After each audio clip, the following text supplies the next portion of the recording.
To have our friend on the show, Roger Wallace. And Roger, you're well connected to the Texas football program and basketball program. We will start with basketball because to end the week last week, we had a nice game as Texas played UConn. They were a big dog going into it as far as Vegas goes, but they kept it competitive there. What did you see from the Longhorns as they play one of the upper crust of college basketball?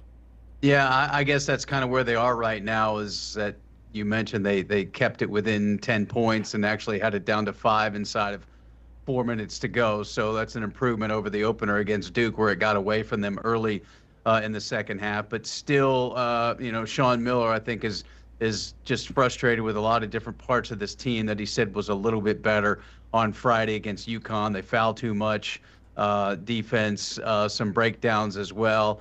And they've got a team, when they're good, they score a lot, and they didn't score a lot against UConn. But they did play them tough. And now, that was their last marquee non-conference game before they start SEC play. So I would still qualify or label Texas as a bit of a mystery. And I think they'll probably win some games in the conference where it will surprise some people because they can score. But I think it's going to be a grind for them through this SEC schedule unless we see, some noticeable improvement and consistency from this team. But we'll see. They played two big ones against Duke and UConn, both away from home. They played the game in Hawaii. They beat NC State. That was a good win after losing Arizona State. And then a bunch of nondescript non-conference games. So we'll see how this looks going forward. Roger, we talked with Noah Gross on Friday about trying to slow down the play of solo ball. He had a nice game against Florida at Madison Square Garden on Tuesday. What did you make of Texas's defense against the UConn guard? A little bit better. I mean, you look at the final score and he hit that crazy three with the shot clock winding down that was kind of a dagger. But I thought they played pretty well throughout the game defensively. When it looked like UConn might run away and hide, they went on a run. Texas got back in it. They can make shots, guys, and that's what is going to keep them in ball games. Jordan Pope, when he gets going, he can make some shots.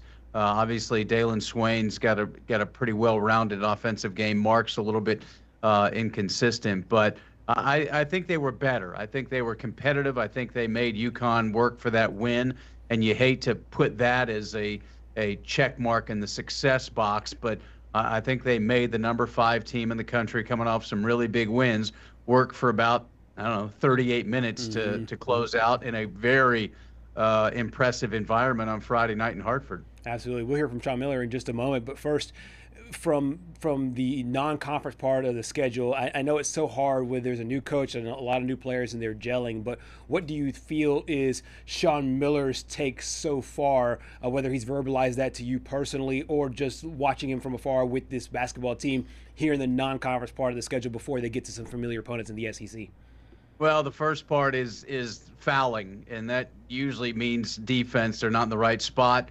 They're not doing what they're supposed to do, but they just, they didn't do that against UConn. That was one of the things he was happy about, is they didn't send UConn to the line 30 times. Yeah. In fact, they had a big number in the plus category as far as free throws attempted compared to Utah. And then they've just had some defensive breakdowns offensively. Vokatitis, they want to work through the big guy, but he's a little bit inconsistent. He's got turnover issues. When he gets the ball, especially when he hangs on to the ball, he's got to make quick decisions. But I think Sean Miller came away from the game Friday night thinking, okay, I can go to battle with the team that played tonight maybe a little bit more confidently than some of the other games. The Virginia game was so bad that thing was hanging around, and at least they played really competitively against a UConn team that most people would agree is better than Virginia. First-year head coach Sean Miller at the podium after their game against the Huskies. Yeah, I mean, that's what you call learning to win. Being a group that has to be able to break through that final barrier and be able to do things like make free throws under pressure, defend for 40 minutes, not 25 or 20, be able to defend without fouling. Tonight was the best we've done in a long time of being able to defend without fouling.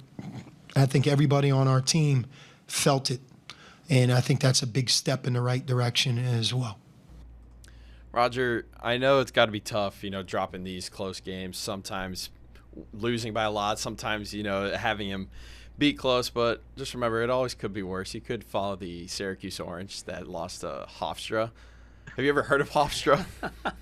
I have. You know who Texas is playing tomorrow night? Who? Playing Lemoyne. Lemoyne, yes. Yeah. Out of Syracuse. That's right. Right.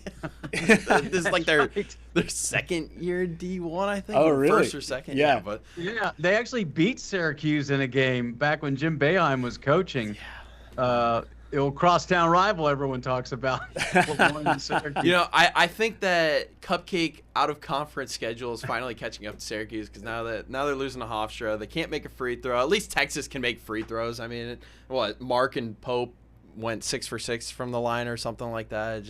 It's just embarrassing up there in central New York. Sounds like that's a personal thing there, Patrick. Yeah, it might be. Listening to it in the sports office, whenever they miss a free throw, it takes years off Patrick's life every time we're in there. Bogatitis actually set a Texas record last week, 14 of 14. That's the most made free throws in a game without a miss in their game last week. So yeah, they can make some free throws. Tell you what, if that ever happens in the Dome by an Orangeman, I don't know. Pigs are going to start flying or something. Well, we'll flip to the other side on women's basketball. This is a team that still has a 0 in the loss column, and I'll tell you, probably the most impressive win was this past one against Baylor. A really good Baylor basketball team, held them under 60 points there.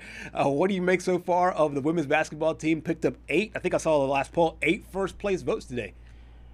It's amazing, and he's doing it with 7. I mean, he's got 3 players that would play a lot of minutes. A starter in the freshman Aaliyah Crump is out. Brianna Preston is a point guard that play a lot of minutes. And then they've got a transfer from Missouri they thought would help a lot that hasn't played a minute, Ashton Judd. They hope to have her back. But it was pretty amazing what they did to Baylor. They turned them over 30 times in Fort Worth on Sunday at Dickies Arena. That's one of the 2 regional sites.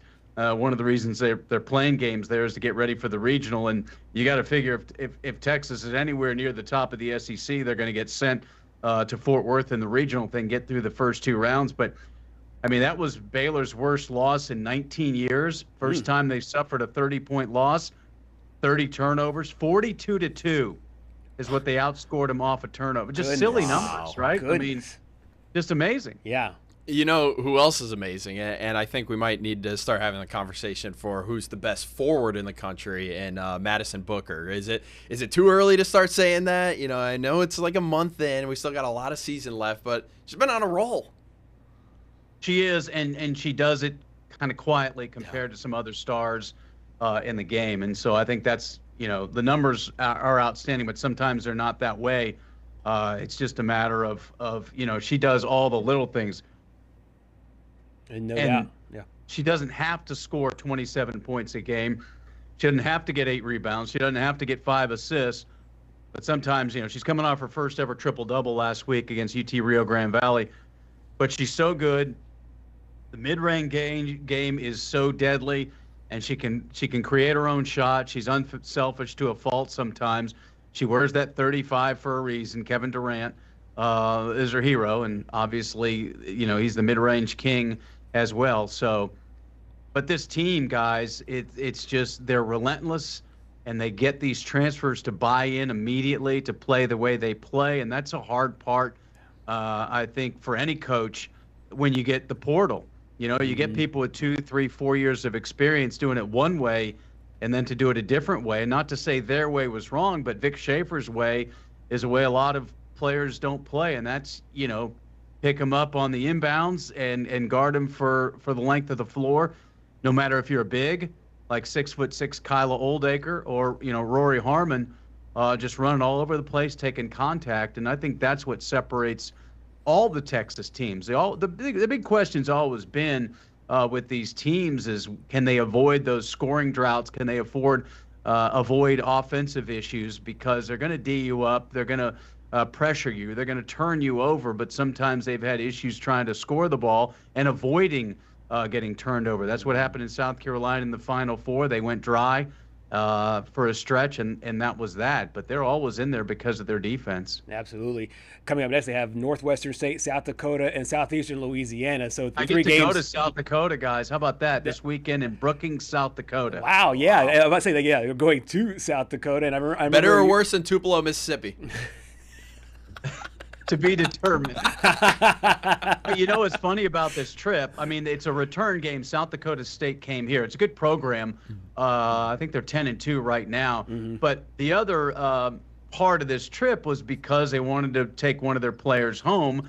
Jocalingham went in Tonda from Sioux Falls. Well, she now plays for Vanderbilt. So that element of the trip and having all the family there, that's not working out. You know, a few years ago, they went to Jackson State to play, and obviously that's when they were recruiting Madison Booker. She'd already committed, but it was a way to get her in front of the team back in Mississippi, and now they're going to Brookings with nobody from South Dakota. Right. Just a vast wonderland of a game on a Sunday at noon. I was going to say, yeah, it feels, not wasted is too strong of a word, but it just kind of feels like an empty trip. But they'll be undefeated if they win all their games, and they'll be favored in all those games. They'll be undefeated going into SEC play. What do you think Coach Schaefer's message is to his team, not only as they get close to SEC play, but then they start playing those familiar opponents, and a really interesting schedule to start SEC play with Missouri, Ole Miss, LSU, and South Carolina among those first 6 games?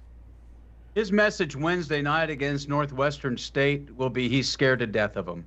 And that's just, he likes to say he coaches against ghosts. And I can say categorically by being around this team when I do games, especially on the road, when I spend a little bit more time with him, I mean, the guy, he doesn't let go of his laptop to watch tape up until almost the tip-off. And it's a guy that paid his dues to become a head coach. And he's one of those coaches that thinks someone's always doing something. He wants to make sure he's doing his part. So whether it is Northwestern State on Wednesday night, South Dakota State, or the opener on New Year's Day against Missouri in Columbia, he is treating them all. And when I do my pregame interview with him, he's got me convinced that any team can beat him by 30 if they don't come out and play the way he wants. So that's just what he's got ingrained. And so it's never a different message, I guess is my point, whether it's, playing in the Virgin Islands where they outscore everybody by 40 or playing in an SEC schedule. And I think that keeps his team on edge as well.